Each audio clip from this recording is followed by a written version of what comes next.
Most people think that the plastic that is disposed of in the recycling bins will simply disappear. But this is an illusion. Only 9% of plastic is recycled worldwide. 9%. The rest is discarded in nature.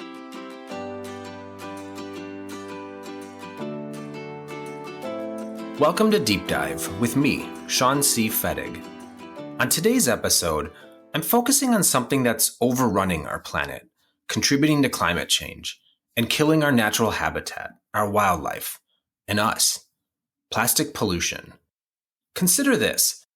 40% of all plastics that are produced today are just thrown away within a month of acquisition. And only 10% of all plastic waste is recycled, which means 90% is not. And 32% of all plastic waste ends up in nature, including our oceans. 9 to 14 million tons of plastic waste is dumped into the oceans every year. That's 17 tons per minute. A garbage truck's worth of plastic waste dumped into the oceans each minute. And this problem is only growing. It's estimated that by 2040, between 23 and 37 million tons of plastic waste will make its way into our oceans each year. And this has real and tangible impacts, all negative, on us, the world's wildlife, particularly marine wildlife, and our atmosphere. So today I'm talking to Elise, Head of Internal Communications for SeaCleaners, an organization whose sole mission is to work toward pollution-free oceans. And they do so by employing some really unique strategies.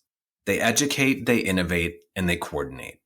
Elize explains this work of SeaCleaners and some of the more interesting and entrepreneurial projects they've got underway, including the Manta innovation, a first-of-its-kind processing ship that literally trolls the seas and collects, treats, and repurposes floating plastic debris, and the Mobula Against Plastic Pollution, or MAPP program, which unites partner organizations, governments, communities, researchers, and technicians to implement cleanup operations on inland waters and on-land activities to combat plastic pollution. We also talk about the scale of the problem, why it matters, and what we all can be doing in our daily lives to mitigate some of the worst impacts of plastic pollution upstream before it becomes a catastrophe downstream. If you like this episode or any episode, please feel free to give it a like on your favorite podcast platform and or subscribe to the podcast on YouTube. And as always, if you have any thoughts, questions, or comments, please feel free to email me at deepdivewithsean@gmail.com. Let's do a deep dive.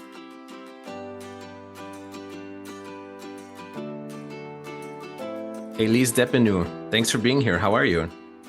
I'm fine. How are you doing? Thank you. I'm doing well, thanks.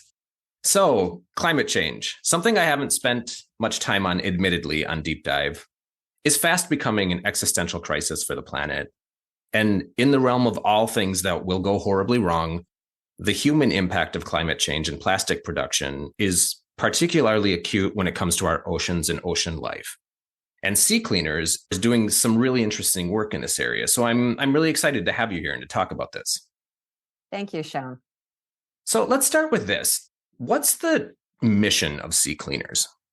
The Association of the SeaCleaners was founded in 2016 by the French-Swiss sailor Yvan Bourgnon, and it fulfills 4 missions: to collect plastic pollution on land and at sea at the source, along coastal areas, in mangroves, rivers, estuaries, to raise awareness in schools, universities, companies to reduce the production and consumption of plastic on land. But we also contribute to scientific research and the circular economy. So we collect plastic, but with what? With boats. Our flagship project is called the Manta boat. So it's a giant catamaran, which will be launched in 2025. And the Manta is the first factory boat capable of collecting, treating, and recovering floating plastic waste at sea in large quantities. It's the result of 4 years of research and development, powered by renewable energy, solar panels, windmills, And the Manta will operate 50 to 75% of the time without fossil fuels, with a minimal environmental footprint. And the waste to energy conversion unit on the Manta, which will transform the plastic collected into energy board, is based on a simple principle. Nothing should be wasted. Everything that is collected at sea and processed on board the ship is converted into a useful component according to the principles of the circular economy. And it will also serve as a scientific research vessel and an educational platform open to the public. So the Manta is able to collect 1 to 3 tons of waste per hour with 4 complementary collection methods, inclined conveyor belts, also 3 floatable collection systems, 2 cranes for huge marine debris, and 2 multi-purpose decontamination boats called the Mobulas. So while we are waiting for the Manta, there is a first Mobula, which is ready, the Mobula 8, and which is on its way to Bali. It will arrive actually on Friday, 8 December. So you are the first one to know. And it will start its first depollution mission at the beginning of 2023. So with this boat, we intervene upstream of the pollution before the waste reaches the open sea, the seabed, becomes microplastics and cannot be recovered, which is terrible. So the Mobula 8 has been designed to operate in calm and protected waters 5 miles from the coast, such as lakes, rivers, and mangroves. And it can simultaneously recover micro waste for scientific purpose and liquid waste, oil and hydrocarbons, for example. And it is able to clean 2 football pitches per hour. So it's good. It's a good thing. It's the World Cup, because everyone who will listen to this podcast will be able to imagine what that means. 2 football pitches. It collects up to 40 centimeters deep, and its span is 4 meters wide. And for scientific purposes, as I said, it will also collect micro waste from 30 microns to 2 millimeters. And at the beginning of 2023, we will start building a slightly larger Mobula 10 to clean up coastal waters up to 20 nautical miles, but also rivers with stronger currents. Do you know the Sustainable Development Goals? No. The United Nations set up 17 Sustainable Development Goals. In 2015, the 2030 Agenda for Sustainable Development was adopted by all United Nations member states. And it provides goals for a better world. So the 17 Sustainable Development Goals are an urgent call for action by all countries, developed and developing, in a global partnership. So they recognize that ending poverty and other deprivations must go hand in hand with strategies that improve health and education, reduce inequality, and spur economic growth, all while tackling climate change and working to preserve our oceans and forests. The actions of the SeaCleaners have an impact on 10 of the 17 SDGs, and in particular on 4 of them. So you have the SDG 2, which is zero hunger, because every piece of floating plastic waste removed from the water is waste that will not end up, for example, in the stomach of a bird, a marine mammal, or a fish, and incidentally in our plates. We know that studies have shown that the fertility of fish and shellfish is damaged by plastic particles. This means that the fish stocks themselves are under threat. We have an impact on the SDG 13, which is climate action, because we act before plastic later breaks down and emits large quantities of greenhouse gases, including methane and ethylene from solar radiation. And the SDG 14, of course, which is life below water. So we act to protect the oceans, but also to restore marine ecosystems and areas devastated by plastics. And SDG 12, which is responsible consumption and production, through our awareness raising actions in schools, in companies, but also in festivals in which we participate, through our communication actions aimed at the general public.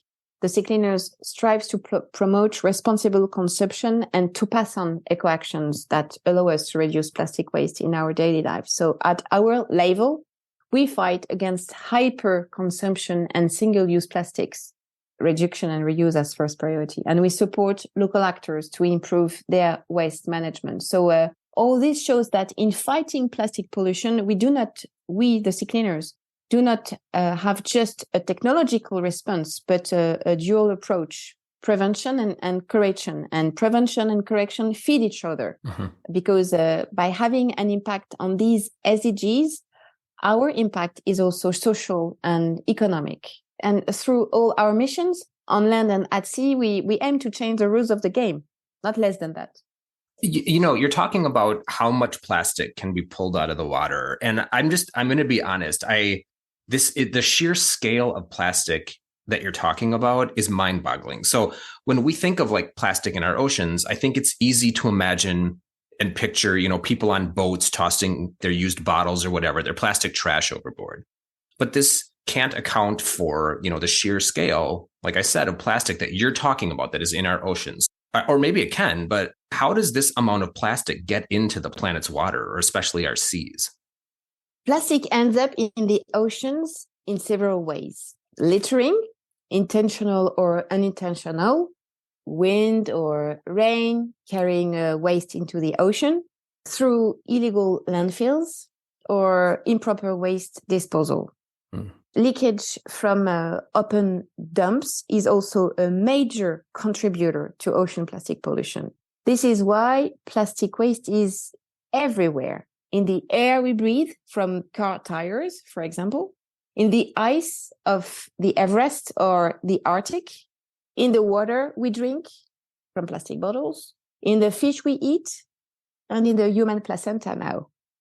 Throughout its life cycle, plastic therefore has indirect negative effects, the consequences of which are either invisible or not very obvious. It's clear that the planet is overrun with plastic refuse and waste, and we know that it's not biodegradable. And bear with me on this, because this might sound like a stupid question, but why does it matter? What is this plastic actually doing to the environment? Well, plastic pollution is a man-made pollution, right? It's caused by the accumulation of plastic waste in the environment, which is not properly managed. And so we are humans responsible for this plastic pollution. And there are many forms and types of plastic pollution. It's the global system of production. Most people don't know this, but plastics are produced from fossil fuels.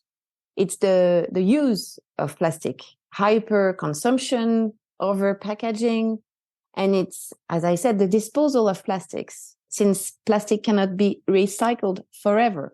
So it is a flawed system. And for more than 70 years, the production of plastics has only increased. It's incredible. It has only increased, and it is sustained by the way us, human, we consume, package, overpackage, and design technological devices. Do you have any sense of how much plastic is actually in our oceans? Oh, yeah. Actually, it's difficult to say how much plastic is in the ocean, but each year between 9 to 12 million tons of plastic are dumped into the ocean. It's 17 tons per minute, which is a garbage truck. You've talked about a handful of types of plastic, but what is some of the worst type of plastic pollution? And the reason I ask is because, and I know this sounds elementary, but when we talk about plastic pollution, I think to the average person, they think about what individuals are doing. So like I mentioned, tossing your water bottle overboard or something into the water, or just, tossing it onto the beach or something. But there's industrial pollution and there's government pollution. So I guess I'm wondering, what is some of the worst type? Bottles are the most common type of plastic waste found on our shores. That's for sure. Mm-hmm. And the business model of many companies, most notably soda manufacturers, is based on the use of single-use plastic bottles. 1 million plastic bottles are sold every minute worldwide.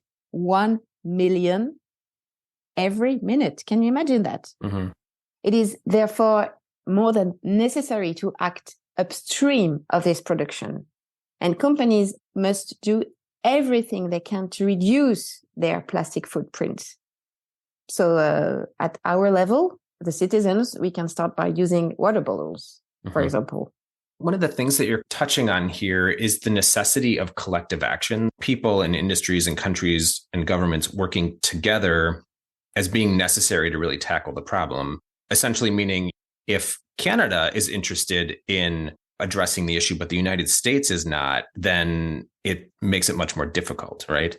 And so I guess I'm wondering, are there any collective groups or governments that are doing particularly well, or any individual governments that are doing particularly well on addressing this issue? Well, at the moment, you probably heard that there's in discussion a UN plastic treaty. It was decided by UNEP in March this year, and it's a huge step. It means that by 2024, 2025, we will have an agreement made by all the members of the UN to fight against marine plastic pollution and the plastic pollution in general from the beginning to the end of life. And last week in Uruguay, there was the first round of discussion about this UN plastic treaty. So countries had to agree on the definition of marine plastic pollution or plastic pollution.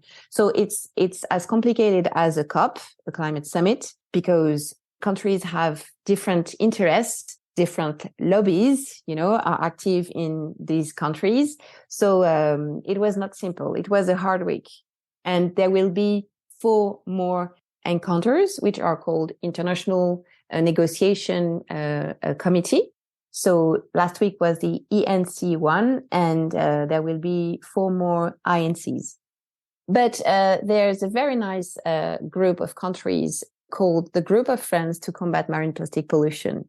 And we are part of this group. It was created in June 2020 by 3 countries, by the Maldives, Antigua and Barbuda, and Norway. And they managed to gather around 50 countries, UN representation of these countries in New York, to create this group and to join forces to push for this UN plastic treaty. So these countries are doing at different levels very good things to fight marine plastic pollution. For example, Antigua and Barbuda is really successful and has a lot of programs with the IUCN, for example. So you have at different scales good pupils. When we think about climate change, I think we often talk about the melting polar ice caps and melting glaciers, and that contributing to, a rise in sea levels. But how can we understand how plastic pollution is contributing to climate change? Like, what is it doing that's changing the ocean and changing the planet? So 6 actions link the life cycle of plastics to climate change. First, extraction and production. The plastics industry accounts for about 6% of global oil consumption. And this is expected to rise to 20% by 2050. Can you imagine 20%? So regardless of what we're doing right now, it's not slowing down in any way. No, not at all. Because it's the energy intensive processes involved in the extraction and production of plastics results in a huge amount of greenhouse gas emissions. So we have to turn up the tap. Second action, it's consumption. Most people think that the plastic that is disposed of in the recycling bins will simply disappear. But this is an illusion. Only 9% of plastic is recycled worldwide. 9%. The rest is discarded in nature. In Southeast Asia, one of the biggest producers of plastic waste, more than 26 million tons of plastics are thrown away every day. It is also the region of the world with the highest proportion of landfills. So it's a big contributor to marine plastic pollution. The other action is the end of life. Plastic waste that is not recycled or disposed of in an organized manner emits greenhouse gases from solar radiation into the air and water. Around 18 million tons of plastic from Southeast Asia are not properly managed and therefore end up in the oceans where, with exposure to sunlight, they emit methane and ethylene. That's why when we say that the SeaCleaners contribute to fight climate change, it's because we collect marine plastic waste before it starts to emit methane and ethylene. The fourth one, recycling and closing the loop. Although recycling can significantly reduce the impact of plastic pollution on the environment and its contribution to climate change, only 5% of the total waste generated in Southeast Asia is recycled. So whether it is in Southeast Asia or in the US or in Europe, everywhere, we have to apply the principles of the circular economy, which are the 5 R's: reduce, reuse, refurbish, repair, and recycle. And applying these principles to plastic will significantly reduce the combined emissions of these industries. So about marine pollution, every minute I told you there's a garbage truck that is dumped into the ocean. And plastic pollutants in the sea break down into microparticles and contribute to climate change directly through GHG emissions and indirectly through their deleterious effects on marine organisms. I'm talking about plankton. Plankton is very, very important for human life. It absorbs between 30 and 50% of carbon dioxide emissions from human activities, but their ability to clean the atmosphere decreases as they ingest microplastics. So this is really, really terrible for us. This is our life, which is at stake. And after marine pollution, I can talk about open burning, also a contributor to climate change.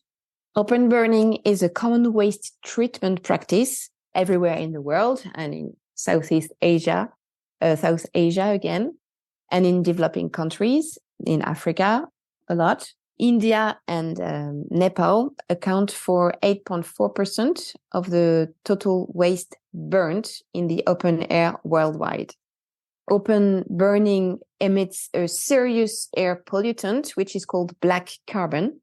And the global warming potential of black carbon could be up to 5,000 times greater than that of carbon dioxide.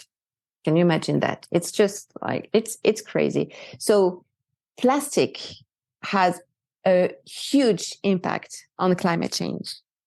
So, I mean, I don't want to sound pessimistic, but I think it's easy for us to separate our plastics and our papers and put them into recycle bins and, put them outside, and our local governments collect that. And we think that that's going to some magical place where it's being broken down and we've done our part to save the planet. Is it true that a lot of our plastic is either being burned or being dumped offshore? Is that what's happening? Well, it's difficult to get figures about this, but it's, as I said, it's our very survival that is at stake. And if we do not act in 2050, the ocean will contain more plastic than fish. It's difficult to get figures about who is the most responsible, who is the worst pupil, who is, but plastic pollution is a global ecological disaster. So let's talk about what some of the strategies are that you're employing, that SeaCleaners is employing to address the problem, and some of the work that you're doing on the sea and with governments. And I know that you have the boats and you focus on education and research. So let's talk about each of those in turn. So what are some of the individual projects? So what are the things that you have on deck that you're doing? for our first mission in Indonesia, so I'm the head of international communication of the SeaCleaners, and we started from scratch in Indonesia. So we had to set up the whole mission and everything there. So we built a boat, the Mobula, in France with a manufacturer called Efinor. And then we launched the boat in June 2021. And then we started to get information through the Indonesian embassy and lots of ministries to send this boat in Indonesia. And then we started to look for local partners because we cannot imagine to act in a country without local partners, because they know the needs of the country, they know the reality, so they are the people who will teach us how marine plastic pollution is there. So for all our missions, we signed partnership with local entities for scientific research, for education, and to get all the papers correctly done. We also signed a partnership with the Ministry of Marine Affairs. So all these local entities and organizations are supporting us, and we will work together with them, and we can't wait to start the mission. You know, they ask us to come to Bali, and because in the mind of every people, or 90% of people on this planet, Bali is just a dream island. But this is a nightmare. This is something you cannot imagine. The level of plastic pollution there is just unimaginable. So you have lots of beautiful and amazing places with beautiful beaches and amazing sights, but there's a lot of pollution there. And this is very urgent to do something for this island. But we are optimistic because we know that our action will be able to restore biodiversity, to maintain local economies like tourist economies, fishermen's jobs. It's really something that is not just for cleaning. We know that it is part of the blue economy to do that. And this is why we remain optimistic, and this is why we believe in what we do. So you also focus on like research and innovation. Some of the things that you're doing to tackle plastic pollution. The project that comes to mind is like the Manta innovation, but perhaps there's something else or something more that you'd like to talk about. But could you tell me a little bit about some of that research or some of the things that you're innovating on? Yes. Well, for example, we are to convert the plastic into energy on board the Manta.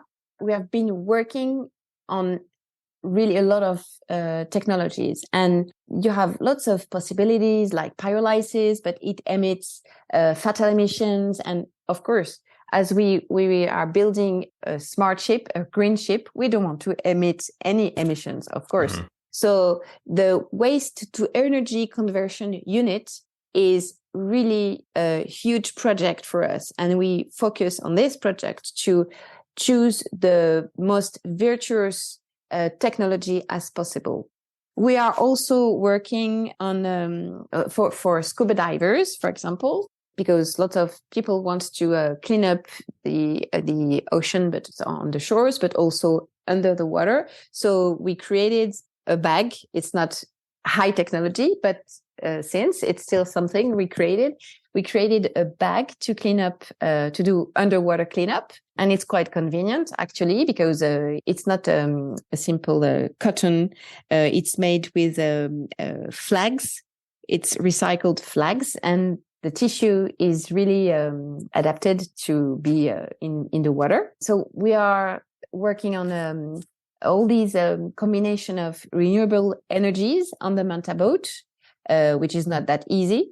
So we have hydro generators, windmills, solar panels. So it's really something to combine and to think about ahead before building this Manta. So we have launched the call for tenders to find the shipyard for the Manta, but not every shipyard is able to build this kind of boat because it's a huge boat.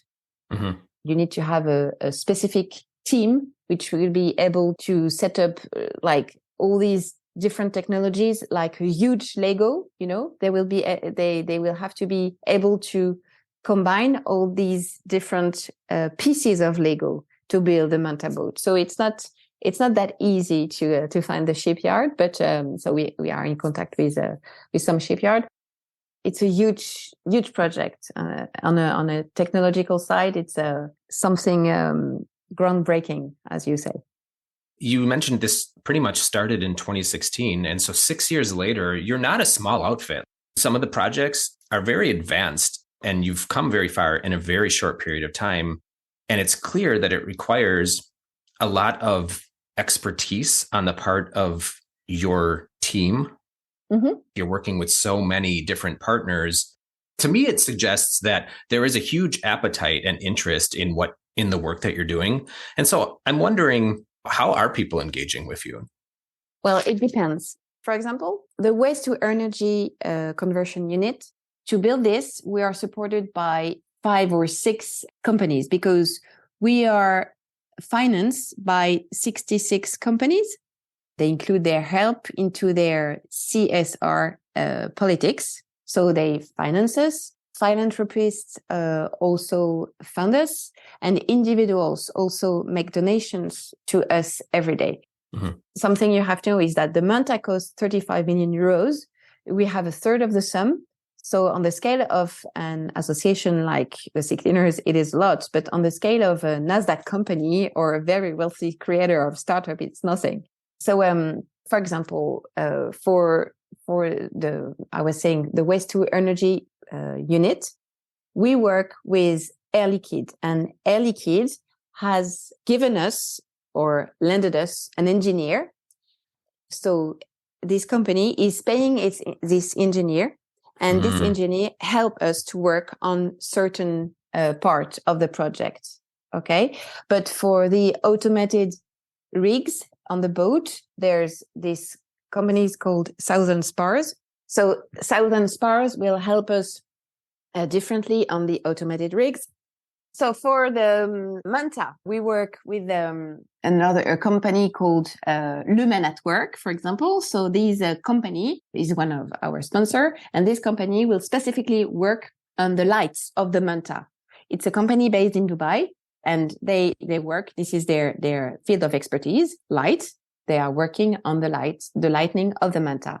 We are also working with École Centrale Nantes. It's a very, very good engineering school in France. So they help us to work on the production of renewable energy. So all these 66 private companies or schools, engineering schools that are working with us are helping with money or with engineers. They are, of course, waiting for impacts. And the first impact we will have will be with the Mobula in Bali soon. So we can't wait to have this Mobula working, because at this moment we'll be able to show and to give data and to say that we have a real impact on marine plastic pollution. So the work that SeaCleaners is doing is a very big operation. And I think you've alluded to how important that work is, but it also has to be done in partnership with the rest of us in our daily lives, also doing things that we can to reduce our footprint here. So I'm wondering, what are some things that people like me could be doing in our daily lives to reduce plastic pollution? Avoid or reduce your consumption of plastic whenever possible, and avoid as much as possible fast fashion. It's the great polluter of the fashion industry. Respect the sorting and recycling instructions as well. Of course, don't leave your waste in nature, but cigarette butts are terrible. When we do beach cleanups or cleanups on river shores, it's terrible. Cigarette butts. Really? Oh yeah. It's a huge contributor to pollution. And it's made with oil, right? Hydrocarbons. So stop buying single-use plastic items. Prefer reusable bags to single-use plastic bags, of course.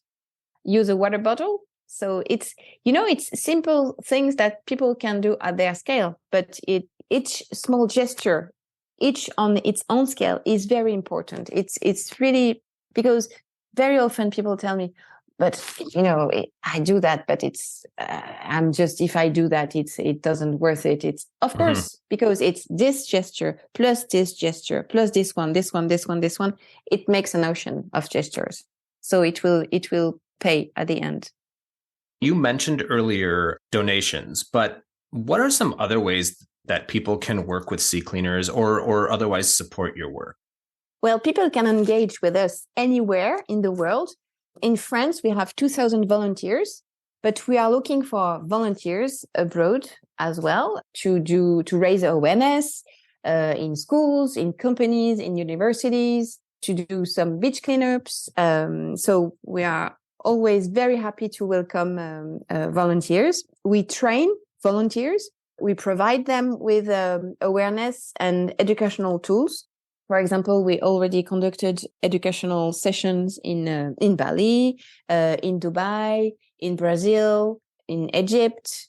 We can do that everywhere. And if people want to engage with us, they can contact us through our website, theseacleaners.org, or the address contact@theseacleaners.org. And they shouldn't hesitate. We will be very happy to have more volunteers on board. You are in a very short period of time. Like, you're doing some really exciting work. Oh yeah, but we are just an association. We are 37 people now, but we are really like a startup, really, because we are really each one of us is really engaged in this mission. And because we are convinced that collecting at sea creates a virtuous circle. It gives concrete, rapid, visible results, which in turn participate in raising awareness at all levels of society. And by making it possible to restore marine ecosystems and fish stocks, by helping to maintain local economies and restore the attractiveness of maritime tourist areas, the collection dynamic creates intermediate victories against plastic pollution, which are essential for mobilizing public opinion and decision makers, and ever more widely around ocean protection. One final question. What's something interesting you've been reading, watching, listening to, or doing lately? And it doesn't have to be related to this topic, but it can be. Oh yeah. Okay. As we are in winter, I was thinking about holidays, and I'm going on holidays, on vacation to an island in Brittany, en Bretagne. It's a very small island. You can walk around in 2 hours. It is inhabited by only 100 inhabitants. 6 pupils go to school. Several levels are mixed. And the fauna and flora of the island are very well preserved because there are no cars. And going on a vacation on an island with no cars is really something magic. It is an exceptional place where you have crystal clear waters and white sand beaches, and where personally I reconnect with nature and the ocean, my element. Although I'm Parisian, the ocean is really my element. Sounds like that's a well-deserved vacation. It sounds lovely too. You should keep it to yourself. You shouldn't tell people about it. I know. For a couple of seconds after your question, I had an hesitation, but this is but this is really something close to my heart, and maybe people won't find it because it's a little stone lost in the Atlantic Ocean. Elise, thanks for being here and for chatting with me about some of the great work you're all doing. Well, thank you very much, Sean. It was a pleasure, really, because this is thanks to you and this kind of podcast that we can create bridges between all the actors who are active to protect the planet. So thank you very much. And this is extremely urgent to act on plastic pollution. Agreed. Thank you.